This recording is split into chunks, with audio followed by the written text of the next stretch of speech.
Well, hello and a very warm welcome. You're watching News 9 Live. It was a trumped up Tuesday in the United States, but for the benefit of all the Indian viewers joining us online here, let's recap exactly what happened. It was, well, the former president, Donald Trump, who was arraigned by a top court in the United States. This regarding a 2016 hush money payment to porn star Stormy Daniels and other charges as well. Take a look at the visuals that we have for you as well. Donald Trump, he landed with his big plane with the big bold letters Trump written on it. He has been charged with 34 counts of felony in the case pertaining to payment of hush money to a porn star and was arraigned by the court. The 76-year-old has pleaded not guilty to the 34 counts of felony. Visuals on your screens from the court.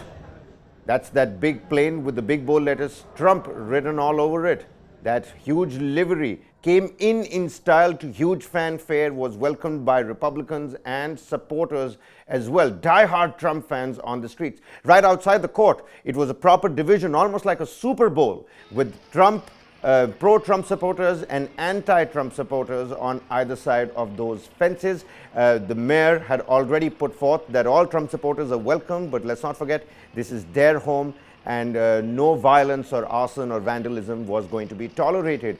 Well, even as we talk about the bread and butter of trying to find the white-collar crime, Alan Bragg was also, quite swift to mention that he's been trying to catch hold of sex crimes and tax crimes as well, and something like this was right in the open.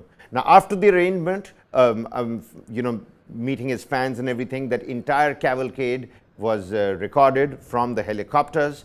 You could see Donald Trump go back to the airstrip on the tarmac where his plane with the big Trump livery was waiting, and he flew off. Later at Mar-a-Lago is where he attended the press and spoke to his supporters as well.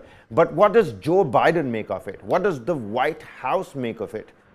He has been quick to train guns at Joe Biden as well, calling it nothing but political vendetta. We earlier heard Janet as well. Already those gears for the 2024 elections have started to move.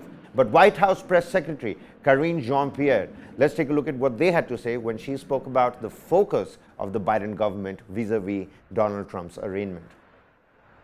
It's an ongoing case, so we're just not going to comment on the case specifically itself. Look, the president's going to focus on the American people like he does every day. He is not, this is not something that is a focus for him. He is going to focus on things like making sure that we continue to lower prices for the American people. Of course, this is playing out on many of the networks here on a daily basis for hours and hours.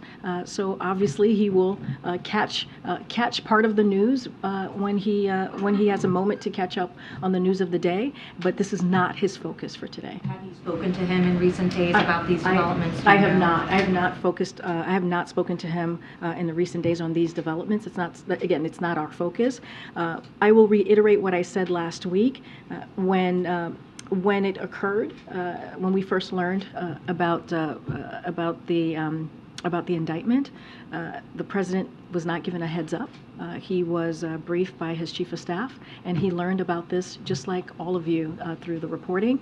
Again, our focus right now is on the American people, and I'm just not going to comment on any ongoing case.